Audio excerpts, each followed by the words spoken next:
à tous, chers amis. Nous sommes aujourd'hui le lendemain de Rosh Chodesh. Nous sommes Bétia, 2 jours de l'anniversaire du Marash, Rabbi Shmuel, qui avait clairement dit sa devise dans la vie pour réussir.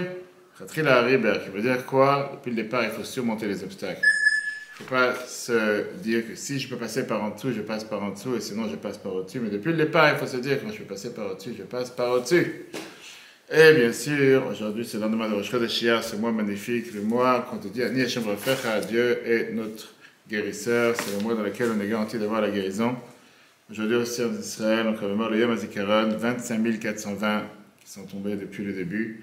1866, juste depuis le début de la guerre, ça fait maintenant 18 mois presque. Et on a encore 59 otages, qu'on pense à eux. 64% de ceux qui sont tombés sont moins de 25 ans.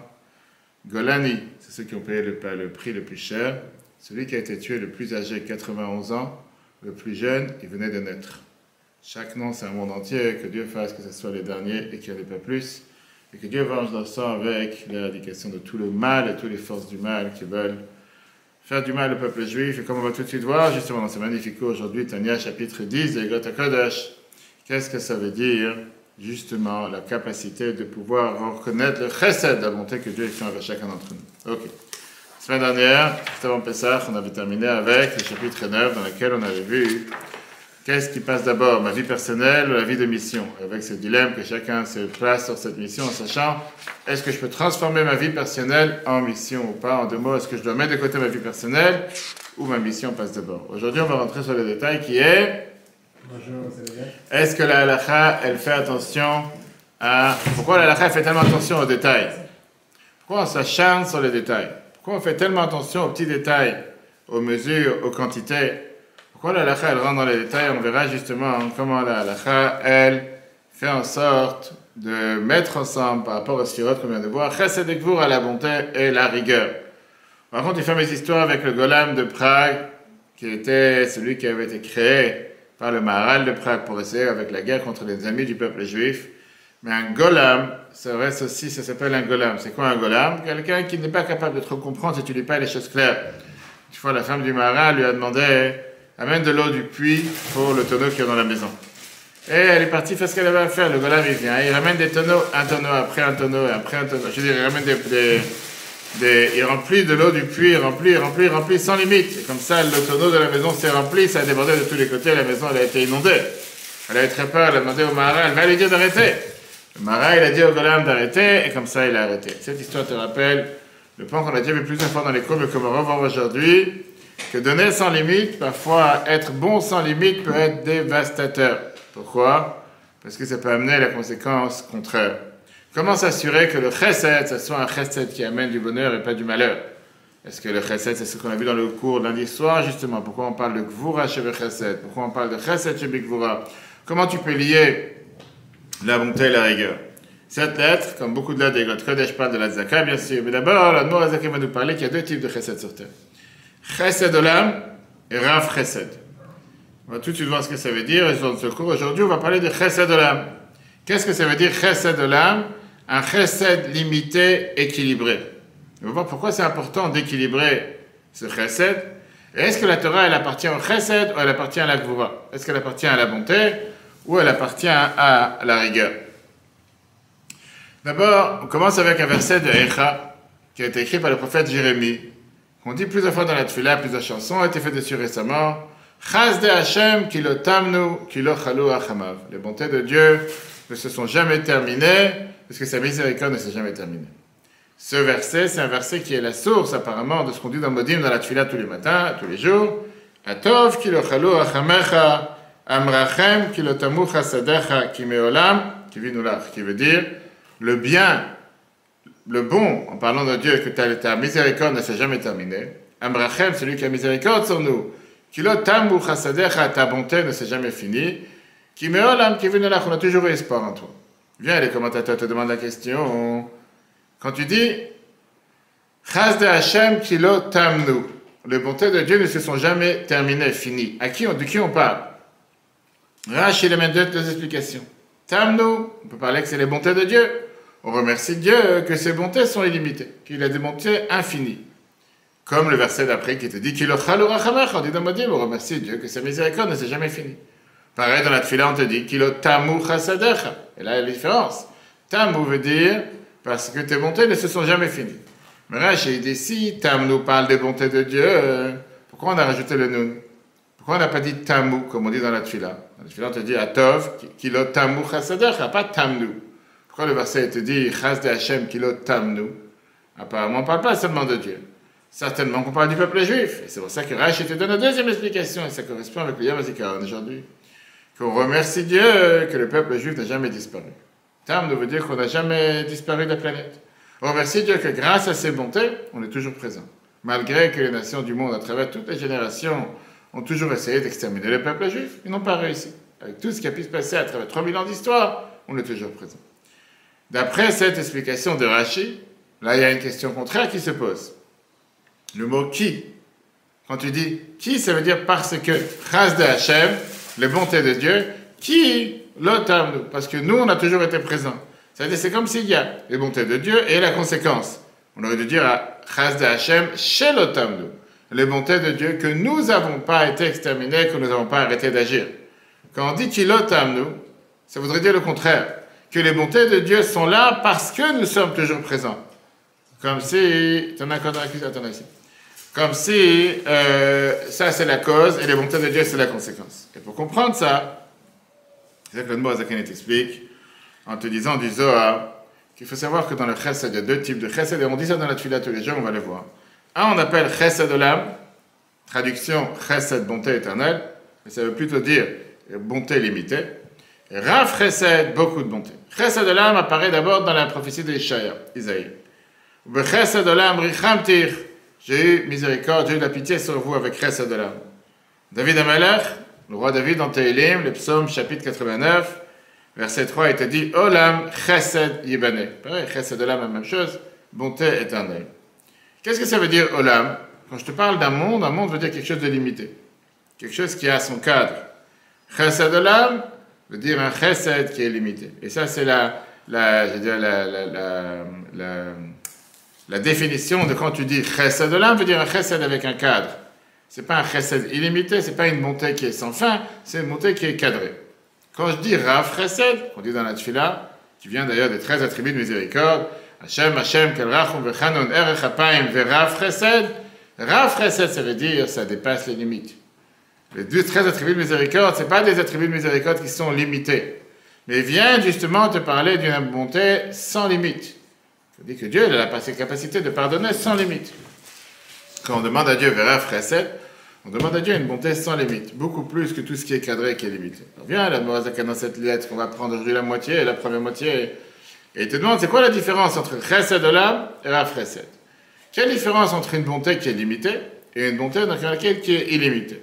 Et à la fin, on va revenir sur la question qu'on a demandé tout à l'heure. Pourquoi on te dit Chas de Hashem ki lo tamnu? Pourquoi on n'a pas dit Tamu? À quoi ça fait allusion d'après la Chassidut? Chas de Hashem veut dire la bonté divine qui est illimitée, elle fait partie des Rav Chesed. Lo Tamnu, ça parle sur nous que nous ne sommes pas parfaits, on a fauté. Néanmoins, on a ce Chesed qui vient de Dieu. Et pourquoi? Parce que malgré qu'on a fauté, malgré que nous ne sommes pas forcément méritants, Dieu a une bonté illimitée envers nous, ça on verra après. Commençons par Yud. Père Yud, le 10e chapitre de Gota Kodesh Achad, Rishat Shalom V'chaim, après vous avez pas salué, etc., demandé le bonheur, la paix, etc. Petar Dvara Yair, Ozen Shema Tochachatchem, c'est comme poétique. Ma bouche va commencer à réveiller et parler, que l'oreille entende des réprimandes de vie. En deux mots, je rappelle ce qu'il avait dit le prophète Jérémie, on a vu tout à l'heure. Asher Ochiach Hashem Chaim, que Dieu nous a prouvé la vie à la Denevio par son prophète. Jérémie, qu'on a vu tout à l'heure, Amar, il a dit la fameuse phrase dans Echa chapitre 3 verset 22, Chas de Hashem ki lo tamnu. Les bontés de Dieu ne sont pas finies, il n'y a pas de limite. Te demande, pourquoi on a dit ki lo tamnu? On aurait dû dire ki lo tamu. Comme on dit dans Modim, tous les jours, ki Moshe Amrim, ki lo tamu chasadecha. Pourquoi on a dit tamnu? On a expliqué les différentes approches que Rashi prend. D'un côté que tamnu ça parle de la bonté de Dieu, de l'autre côté que tamnu ça parle sur le peuple juif, que le peuple juif n'a jamais disparu malgré toutes les difficultés. Ok. Yuv, la Moazaka te donne l'explication en plus, Mashikatu Bezohar Kadosh. Après, ce qui est écrit dans les Zohar, It Chesed ve It Chesed. Il y a deux types de Chesed. Il y a un Chesed et un autre Chesed. It Chesed Olam, il y a Chesed Olam, ce qu'on appelle un chesed éternel, qui veut dire un chesed limité.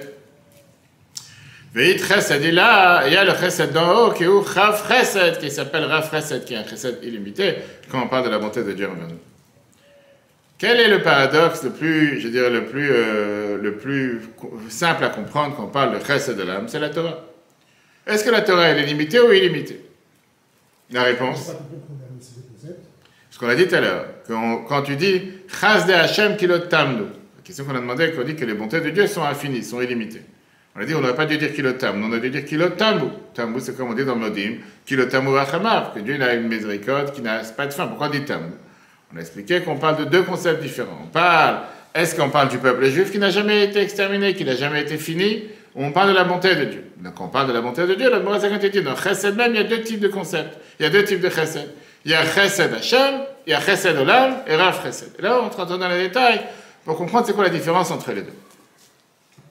Alors quand on te demande la question, la Torah elle est limitée ou illimitée, qu'est-ce que tu réponds? Alors c'est pas une bonne réponse. Parce que la Torah elle est illimitée et limitée. Et c'est ce qu'on va tout de suite voir. Tu peux pas dire la Torah elle est limitée parce que tout ce que tu fais, c'est le titre du cours aujourd'hui. Pourquoi la Torah elle s'acharne sur les détails? Pour être un bon juif, tu dois avoir une loupe, ce que j'ai mis sur le titre. C'est en deux mots. Tu ne peux pas faire la Torah si tu ne te limites pas. Lui, la Torah, bien sûr qu'elle est limitée. On dit qu'Aruch HaMeretz, elle est plus grande que la mer. Mais il n'y a rien dans la Torah que tu peux faire illimité. On verra de la Tzaka, c'est une autre chose. Prenons le premier verset. Dans Vazat HaBracha, on te dit, Hashem et Sinai, Dieu te parle, Ve'ata merivevot kodesh mimino esh dat lamo, on te parle que dans tout ce qu'on apprend dans le Moussag, dans tout ce qui sont les concepts kabbalistiques, on compare la Torah à la droite. On te dit que la droite représente le chesed. Yamin. On dit que ça représente aussi l'eau. On dit dans Patach Eliyahu, chesed de Roa Yemin, un chesed, bras droit. Alors que le feu représente la gauche, représente la gvoura, représente le small, qui est la gauche. Comment tu peux me dire dans le verset de Vezat Abracha, Mimino Esh Dat Lavo? À sa droite, il y a le feu de sa loi, le feu de ce que Dieu nous a dit. Si c'est la droite représente le chesed représente l'eau.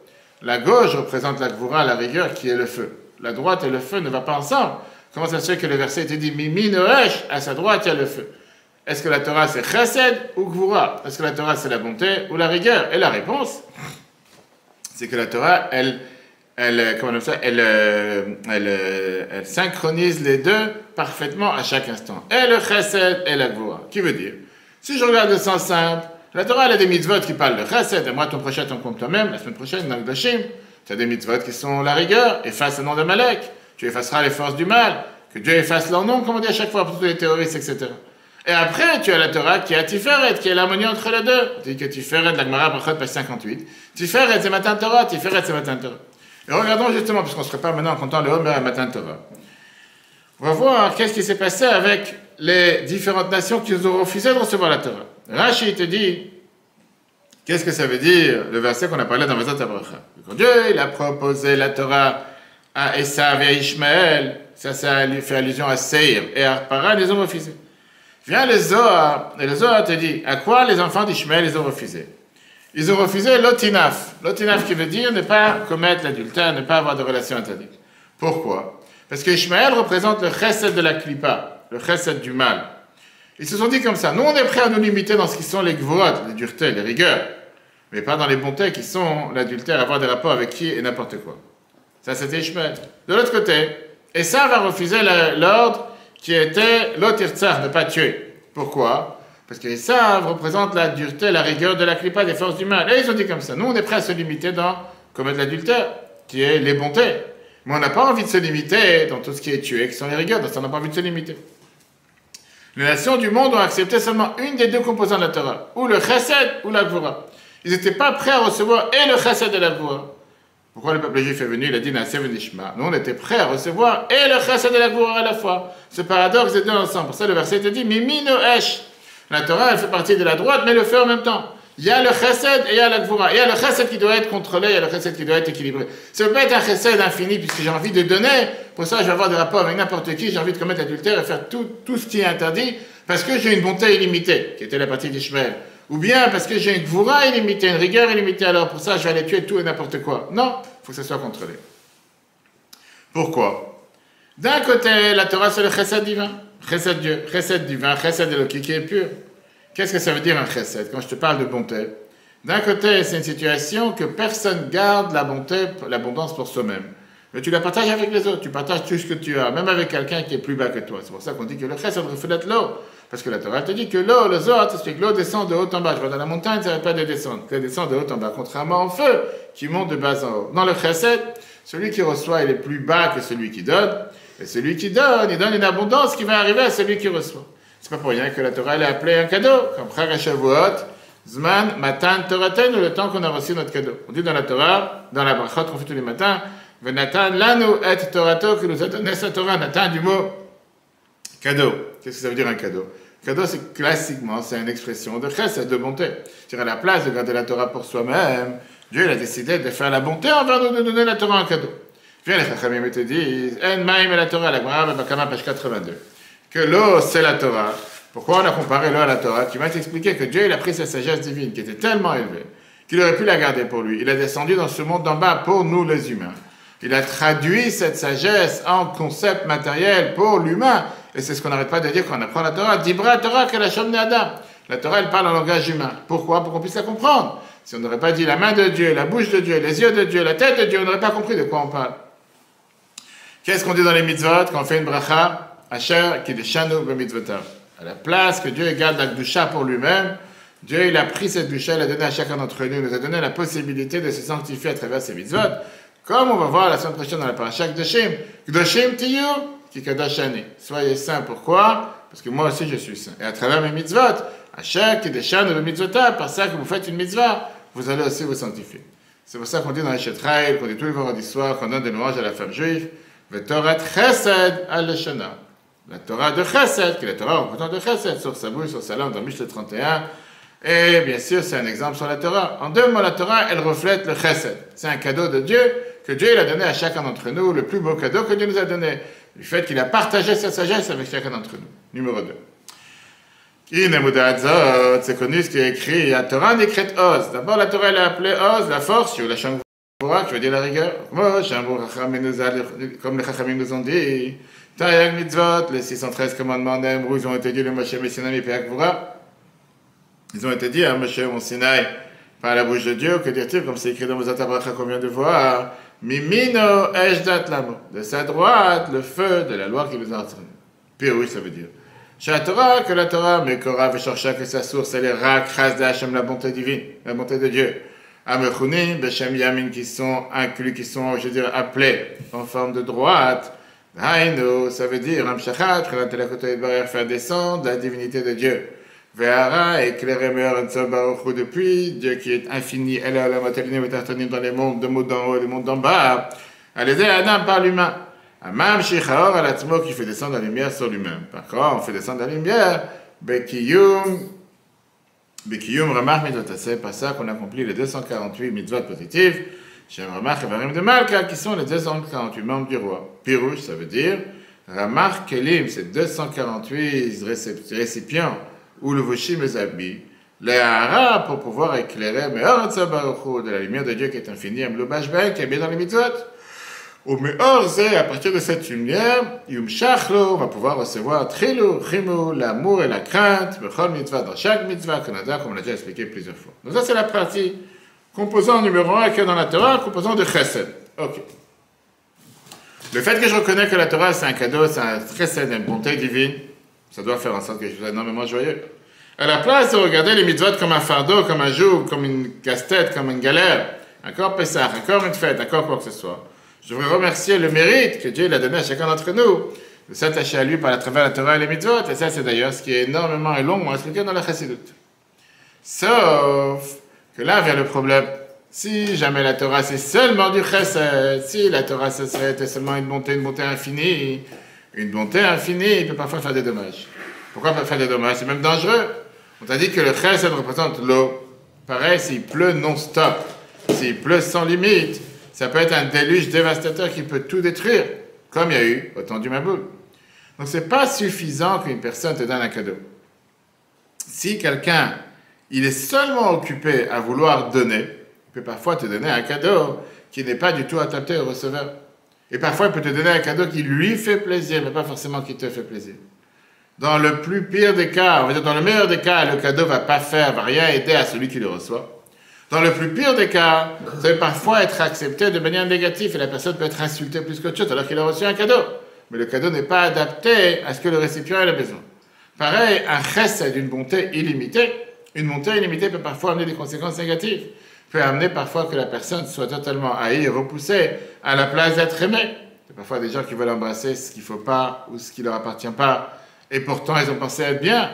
Mais le fait de vouloir faire une bonté illimitée envers pas forcément la bonne personne ou le meilleur moment, le meilleur endroit, ça peut parfois causer des dommages plus que du bien. Donc, quand on donne un cadeau, il faudrait s'assurer que celui qui le reçoit, il va recevoir le cadeau. Et c'est pour ça que le chesed a besoin d'utiliser la contraction de Gvura. On l'a vu dans les Sphirot, tu es obligé d'avoir chesed et Gvura. Si tu veux donner un habit à quelqu'un, tu dois t'assurer que les tailles de l'habit sont adaptées à celui qui le reçoit. Si tu donnes un habit à un enfant qui vient de naître, un habit de 3 ans, à un moment, elle va te dire, c'est bien, c'est gentil, mais qu'est-ce que je fasse avec maintenant? J'ai encore 3 ans pour qu'il les mette. Si tu veux donner à manger à un enfant, tu dois t'assurer que sa bouche puisse manger ce manger-là. Si tu veux donner des bonbons, des chocolats qui sont durs et que ça risque de l'étouffer parce que les tuyaux qu'il a dans la bouche, l'œsophage, il ne peut pas avaler, il risque de s'étouffer. Ah, tu as voulu être gentil avec lui, mais ce n'est pas adapté pour cet enfant. Pareil, quand tu donnes un biberon à un enfant, c'est très bien que tu as différentes tailles pour l'ouverture du biberon, pour savoir est-ce que c'est 1 mm, 2 mm en fonction de ce qu'il peut recevoir. Et s'il va recevoir trop, c'est une ouverture trop grande, il risque de s'étouffer. Donc tu as un chesed, mais tu es obligé d'utiliser la Gvura. Tu ne veux pas avoir que du chesed illimité. Tu peux dire, j'aime tellement cet enfant, je vais lui donner un tonneau à boire, sans limiter combien, la quantité, etc. Bien, la Mouraza, quand il dit, c'est la même chose avec la Torah. La Torah, c'est chesed divin. C'est un cadeau d'en haut. Mais si ce chesed divin se dévoile envers nous de manière illimitée, c'est la fin du monde. Qu'est-ce que c'est la fin du monde? En tant que nous, en tant qu'humains, qui nous sommes limités et nous sommes finis, on n'a pas la capacité de recevoir quelque chose qui est infini. Où s'est passé ça la première fois? Première fois qu'on a reçu la Torah. Première époque, on a reçu la Torah, matin Torah, les Chachamim nous ont dit que par Hanishmata, la Neshama du peuple juif s'est envolée. Pourquoi s'est envolée? C'était un dévoilement tellement élevé, un dévoilement tellement infini, que le peuple juif ne peut pas le supporter. Dieu, il a décidé de les faire revivre. Après les 2 premières phrases qu'on a entendues de Dieu.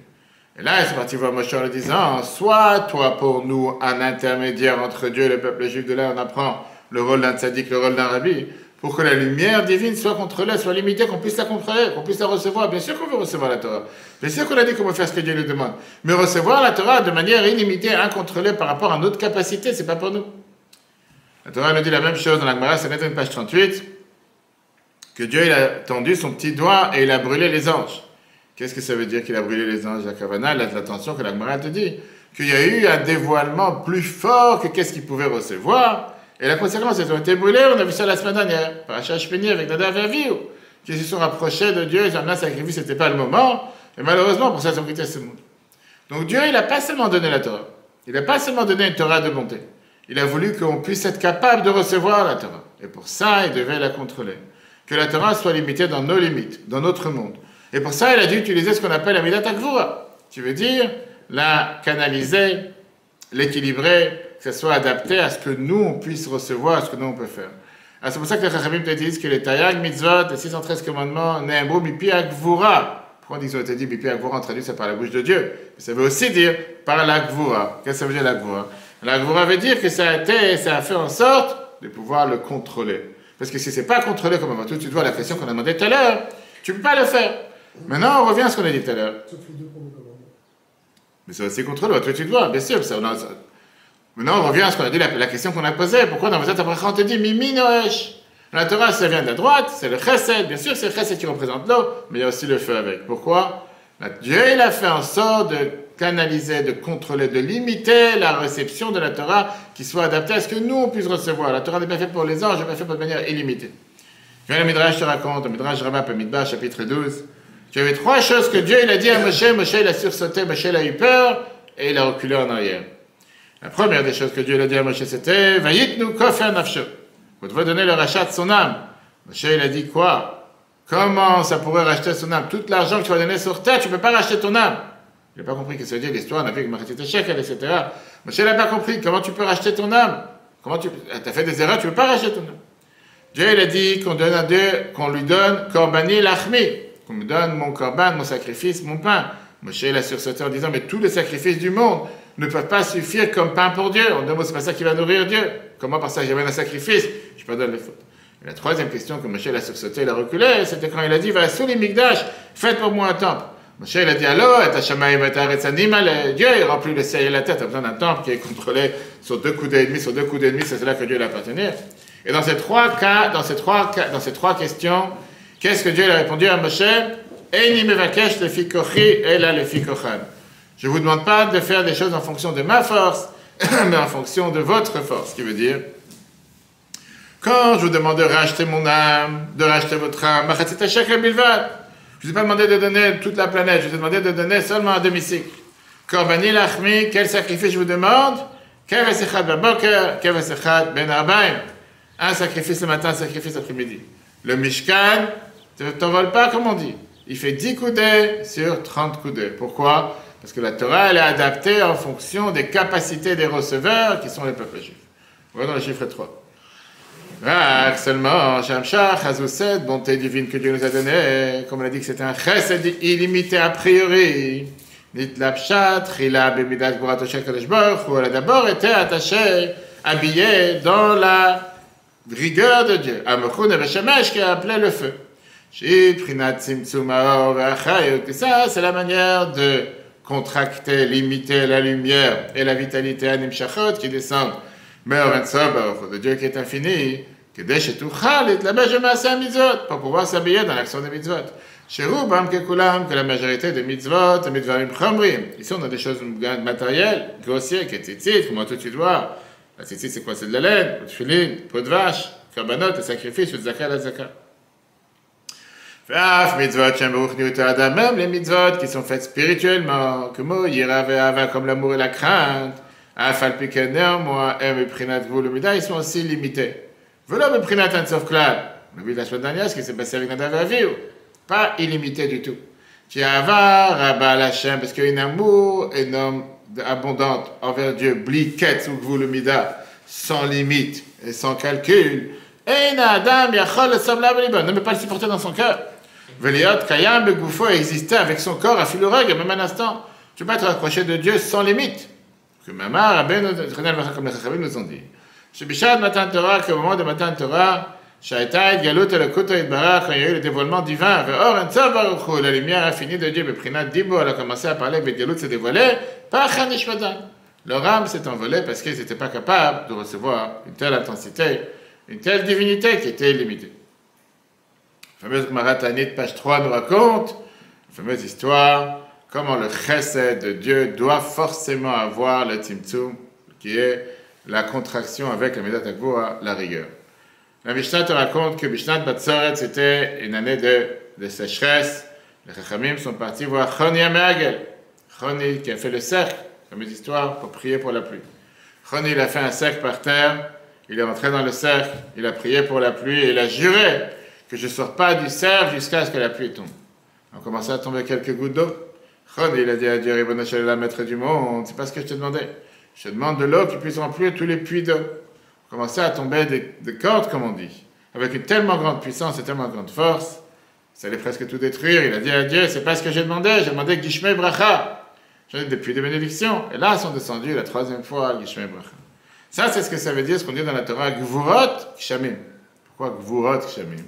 A priori, Geshem, la pluie, c'est une abondance de bonté, de chesed d'eau, mais il a besoin d'avoir la Gvura qui vient la contracter, qui vient la limiter. Parce que s'il n'y a pas la force de Dieu qui vient contracter l'eau, il peut tomber des déluges, et à ce moment-là, la terre ne pourra pas les recevoir, comme on voit malheureusement parfois, que des fois il peut être trop fort. Et tout d'un coup, il y a des inondations dans des champs, des gens qui ont perdu tout ce qu'ils ont planté pendant tout un hiver, tout un été, tout est parti dans l'eau, c'est inondé pendant des jours et des jours, parce qu'il a plu 10 minutes. C'était une pluie qui était incontrôlable. Ça, c'est la raison pour laquelle la Torah te dit, c'est une Torah très saine. Mais tu as besoin d'avoir mes pieds à voix, tu as besoin d'avoir la courbe. Maintenant, on va répondre à la question qu'on a demandé au départ. Oui, exactement. Mais là, il t'explique tout ça pour t'expliquer c'est quoi Rav Chesed et Chesed de l'âme. Maintenant, il te dit, maintenant, on va voir. Ça, c'est Chesed de l'âme. Ça, c'est Chesed de l'âme, tout à fait. Et là, maintenant, il te dit, on voit ça dans la Torah. La réponse au titre qu'on a mis dans le cours aujourd'hui, qu'on voit comment la Torah, il n'y a pas une mitzvah qui n'est pas avec un calcul limité, avec une quantité, une mesure limitée. D'où on voit ça? On voit comment la grande majorité des mitzvot, Dieu nous a donné des midotes limitées, des montants limités, des quantités limitées. Que ça soit en poids, en volume, en temps, en espace, dans n'importe quelle chose que tu te tournes, tu vas voir que tu as des livres entiers qui dépassent tous les shiurim de la Torah, les différentes. Et la Torah, elle te demande de faire attention, que ça, c'est même aux petits détails. On a la fameuse phrase que la Gemara répète sans arrêt, qu'on est makpidimal kutso shel yud. On fait attention à la pointe d'Ayud. Ça, c'est la Gemara Mlachot quand on te parle d'écrire des tefilin. Que si jamais il te manque la tête du Yud sur les tefilin, qu'est-ce qui m'a pris la tête? Il y a le Yud. Qu'est-ce qu'il manque la tête? Il manque la couronne? Ça va? Non. Viens, te dire comment on est makpid dans la halakha que parfois, on fait attention. Que si tu as un petit détail qui manque, ça rend la mitzvah pas soule. Pourtant, tu dis, mais il y a tous les mots. Il manque rien. Il n'y a que la tête qui est pas. C'est comme la fameuse histoire qu'on dit avec l'email. Que quand tu as oublié un point dans l'email n'est pas arrivé. Ah, c'est qu'un point sur tous les lignes. Le point, il n'est pas là, ça marche pas. Maintenant, pourquoi ce casse-tête? Dans le cours. Pourquoi il faut une loupe pour pouvoir vivre comme un juif? Pourquoi tu dois avoir une quantité, une balance? Parce que la Torah, Dieu ne veut pas que la Torah soit justement donnée d'en haut. Elle veut qu'elle soit acceptée d'en bas. Dieu, il veut que la lumière rentre dans le récipient. Oui, mais encore une fois, tu aurais pu dire, j'ai besoin de prendre la tête kazaïd, pas kazaïd, on a vu maintenant avec Pessah, les différentes quantités, 19 grammes de maror, 27 grammes de maror, sois tranquille, j'ai pris 5 grammes, j'ai pris 500 grammes, quelle différence? Parce que si jamais le récipient n'est pas adapté, s'il n'y avait pas de sens au récipient, si je n'ai rien à faire de comment tu la reçois, pourquoi je prends la tête avec les shiurim, avec les différents calculs, les différentes quantités? Mais puisque la Torah te dit, je veux que ça soit adapté au receveur et pas seulement au donneur, il y a un sens. Quel récipient? Quelle est la forme? Quelle taille? Parce qu'il y a une taille qui reçoit la lumière divine et une taille qui ne reçoit pas la lumière divine. Quand tu vas faire les choses comme la Torah, elle te demande, automatiquement, tu vas faire descendre cette lumière divine que tu as besoin pour faire vivre ce monde et toi-même. Et quand tu ne vas pas le faire, automatiquement, il n'y a pas de sens. Tu n'es pas en train de faire une mitzvah, tu es en train de faire n'importe quoi. Ah, tu vas te dire, mais l'essentiel, c'est que c'est fait. Non, c'est pas l'essentiel, c'est que c'est fait. C'est comme un email. Tu n'as pas mis le point dans l'adresse. L'email n'est pas arrivé. Tu dis, mais quelle différence? J'ai écrit le nom de la personne, prénom et tout. Il n'y a pas le point, ça n'est pas arrivé. Et là, elle commence à te donner plusieurs détails de comment tu vois qu'il y a des mitzvahs, que la Torah te donne toujours des montants, des calculs précis. Prenons les tzitzit. Ça veut dire que les tzitzit, ça doit être de chaque côté 12 agoudal. Agoudal veut dire comme un pouce, 2 cm, qui veut dire 24 cm. Ça, c'est minimum.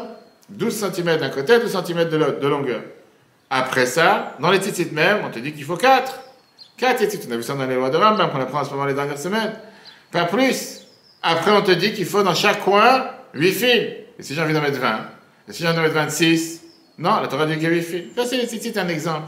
Les tefillin, d'après les Géonim, on sait très bien que les boîtiers de tefillin chez le Roche, ils doivent faire 2 doigts sur 2 doigts. C'est quoi 2 doigts sur 2 doigts égale les 4-4? Et c'est pour ça que chez Chabad, on a l'habitude de mettre les 4-4. Parce que d'après les Géonim, il faut que ça soit 4 cm, parce que 2 doigts c'est 2 cm, 1 doigt c'est 2 cm, 2 doigts ça fait 4 cm. De là vient l'idée des 4 cm.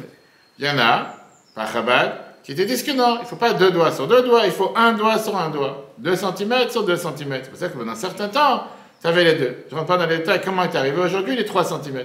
Mais au final, ça, c'est les débats qu'on a par rapport au Gaonim. Tu as 3, tu as 3,5. Mais d'où est venue l'idée des 4 cm? Ce n'est pas juste une invention. Parce qu'ils te disent que le shiur des tefillin, c'est d'avoir 2 doigts sur 2, ça fait 4 sur 4. Très bien. À part ça, on sait très bien que les tefillin, tu dois avoir 4 coins, pardon. Et pas 5. Et ça, c'est le problème quand tu as un coin qui est cassé. Ça devient 5 coins. Après, je ne rentre pas dans les autres détails. Ça doit être carré et pas rond. Ça doit être noir et pas marron. Et tous les autres détails, quand quelqu'un a malheureusement des tefillin de lanière qui sont totalement marrons, usés, pas saoul, il faut changer les tefillin. Et d'autres détails qu'il y a dans les tefillin. Quand on rentre dans les loulaves, il y a tellement de lois par rapport aux 4 espèces, dans leur forme, dans leur grandeur. L'extérieur, exactement, bien sûr. C'est pour ça qu'aujourd'hui, une des raisons pourquoi on te peint les nouvelles lanières depuis des décennies noir, comme ça on est garanti que même si la peinture elle tombe, la lanière même elle a été trempée dans l'eau. Le loulav, on te dit qu'il faut qu'il fasse minimum 32 cm. Pas le droit d'avoir moins de 32 cm. Pourquoi? Parce qu'il doit avoir 10 cm de plus par rapport à les hadassim, les harabot, etc. Qu'eux doivent faire 24 cm. On parle en termes de tfachim en réalité. Un tefar c'est 8 cm. Donc on dit qu'un loulav il doit faire 4 tfachim et le reste 3 tfachim. 24 cm et le loulav 32. Si tu n'as pas eu un loulav de 32, tu n'es pas quitte. Pareil, si tu as eu la hadas et la haraba qui font moins de 24 cm, tu n'es pas quitte non plus. Prends la souka, on te dit clairement que la souka doit faire minimum 7 fachim sur 7, qui veut dire 56 cm carrés. On dirait que c'est la place en général pour mettre une chaise pour s'asseoir, parce qu'on te dit que c'est la place minimale pour que quelqu'un puisse s'asseoir. Après ça, on te dit que les murs de la soukha doivent être minimum 10 tfachim, 80 cm.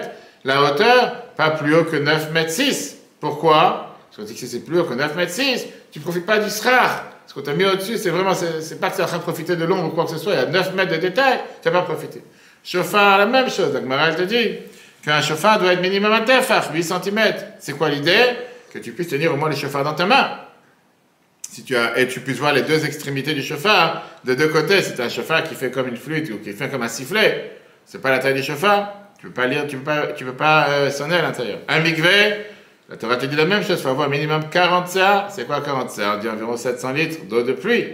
Après, on te dit qu'il faut qu'il y ait minimum 50 cm sur 50 cm dans une hauteur de 1,50 m, qui est l'idée pour que quelqu'un puisse rentrer dedans la majorité de son corps. Alors aujourd'hui, tu as des avis qui vont te dire 332 litres minimum syndical d'eau de pluie. La majorité des lectionnaires ne sont pas d'accord avec ça. En général, 700 litres, des fois 770, ici on a 1500, etc. etc. Je parle des sacrifices. On va parler maintenant des sacrifices, dans tout ce qui se passe de Sefer Kavanot. Tout le Chumash Vayikra. On te parle des tailles, on te parle de l'âge, on te parle de l'âge de l'animal. Quand la Torah te dit Kaves, ça doit être un mouton qui n'a pas plus qu'un an, qui vient de faire un an. Aïl, qui est dans sa deuxième année jusqu'à 2 ans. Pas un taureau pareil. Sinon, l'animal n'est pas caché. Quand on parle de la tzaka aussi, la Torah te donne des différentes mesures. On a vu ça dans la lettre, les différentes dates de la maison de la tzaka. On va voir aussi la semaine prochaine dans la suite. Même si la Torah te dit que la tzaka, c'est un des 3 piliers sur lesquels le monde se maintient, la Torah ne dit pas de donner sans limite, de devenir illimité jusqu'à devenir pauvre. Bien sûr, on a le maaser, qui est la moyenne, qui est un 10e. On a le chomesh, un 5e. On te dit de ne pas dépenser plus que chomesh, même si le Moazakin te dit que pour pardonner et pour acheter son âme, chacun doit donner le maximum. Ça, c'est ce qui veut dire la tzedaka de cette manière, chesed de l'âme. C'est un chesed limité, adapté au monde qui est aussi limité. Et avec ça, on ressemble à Dieu. Que d'un côté, Dieu il a créé le monde avec chesed chinam, on appelle ça une bonté gratuite. De l'autre côté, Dieu il a voulu que le monde soit limité dans le temps et dans l'espace. C'est-à-dire c'est une bonté divine qui est limitée. Quand quelqu'un donne tzedaka en fonction de la quantité que Dieu lui a donnée, il ressemble à la bonté divine. Regarde dans le 4.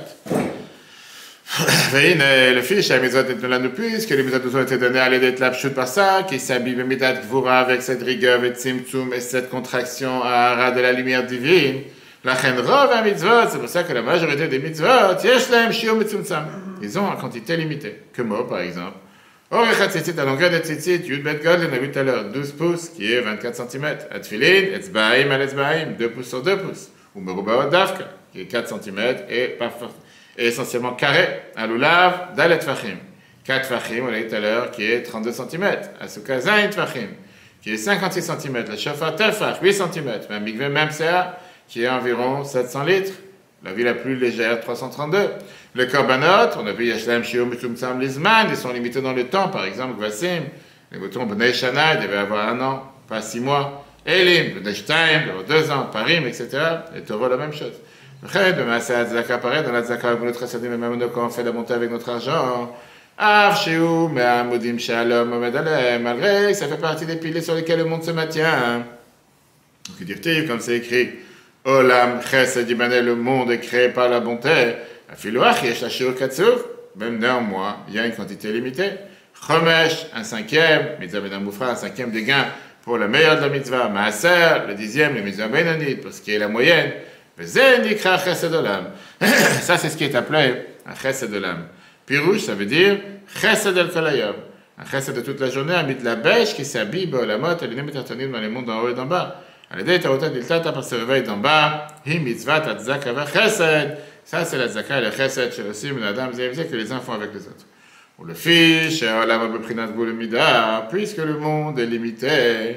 Mais qui a tafkouf shanant, dit que l'espace qui est entre la terre et le ciel, il y a de temps de marcher 500 ans. V'ched, merakia, il paraît encore 500 ans entre chaque ciel. V'shit, al-feshni, ave-alma, le monde, c'est un monde qui se maintient pendant 6000 ans. La reine, Nitan, Shiur, Umida, c'est pour ça que Dieu l'a donné un calcul, une mesure, et je dirais un chiffre exact. Gam ken, mitzvot tzedaka v'chesed Torah, la tzedaka et la bonté qu'il y a dans la Torah, comme les autres mitzvot de la Torah. Sur l'importance du détail, on sait que la Bible a demandé plusieurs fois de faire attention à vérifier les mesures régulièrement. Il y a tellement d'histoires sur des petites erreurs qu'on a pu trouver dans les mesures. La fameuse histoire que le Rav Grousman de Migdal HaEmek raconte sur sa propre fille, qu'une fois sa fille Chaya Rivka s'est levée quand elle avait 16 ans. Elle avait des gonflements dans l'œil. Ils n'avaient pas à comprendre. Pourquoi? Comment se passer d'un docteur à un autre? Les médecins, ils n'avaient pas à comprendre d'où est venue cette inflammation dans l'œil. Il était à l'époque en Amérique. Et un docteur lui a dit, il y a un très grand professeur en Amérique qui s'appelle le professeur Albert Orenblatt. Il a décidé de pouvoir prendre un rendez-vous avec lui et il a fait venir sa fille en urgence d'Israël en Amérique pour aller voir le docteur. Avant ça, la fille elle est passée au Semen Sematik pour Madame Rabbi. Le père et la fille étaient à côté de Semen Sematik. Quand Rabbi passe, le Rav Grossman dit Rabbi, voilà, il y a un problème médical qu'on pouvait voir sur l'œil de ma fille. Rabbi regarde sur l'œil et il dit vérifiez la mezuzah de la porte de la maison, elle aura un refouach. Magie. Rav Grossman il est en Amérique, il appelle sa femme en Israël, à Migdal-Emek, et il lui dit envoie la mezuzah te vérifier. Et la conséquence, dans une des mezuzot, le mot Enecha était effacé. Il était là, il était effacé. Ils ont changé la mezuzah avec une mezuzah cachée. Maintenant, ils vont à la clinique. La fille, elle doit se reposer avant d'aller à la clinique, chez le médecin, pour du long voyage. Quand elle se réveille, elle voit que l'inflammation dans l'œil, elle a totalement diminué. Ils vont voir le professeur, ils montrent tout ce qu'ils ont fait comme IRM, scanner en Israël. Et ce que les docteurs en Israël, ils ont dit, le professeur regarde le tic, il regarde le dossier, il regarde les situations de la fille. Il dit, de quoi tu parles? Son œil ne correspond pas à ce qui est écrit dans ces deux. C'est pas la même l'IRM. Ce que tu as fait, c'est pas de son œil. Et il explique, je sais pas, tu vois le rabbi, vérifier les méthodes, il dit, c'est un miracle. J'ai aucune autre explication à ça. Qu'est-ce qu'on apprend des cours d'aujourd'hui?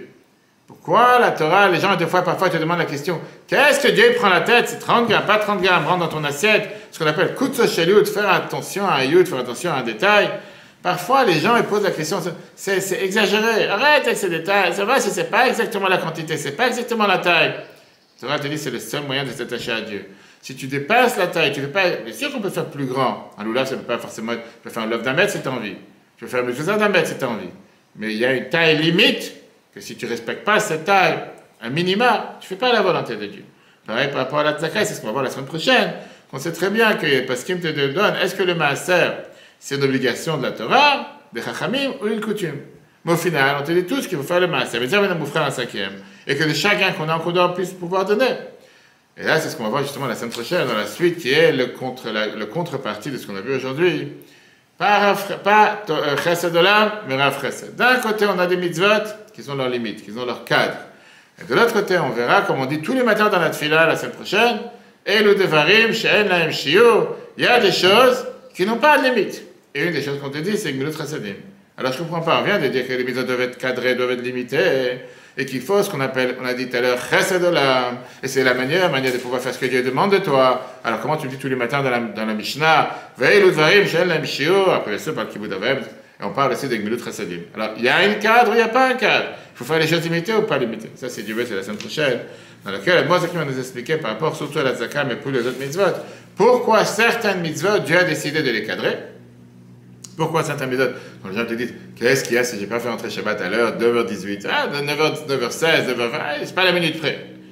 Et la réponse, elle est oui, il y a certains mitzvot que tu ne peux pas bouger du cadre que Dieu il a fixé, tu dois respecter ce cadre. Tu veux faire sortir Shabbat plus tard, c'est ton problème, il n'y a aucun problème.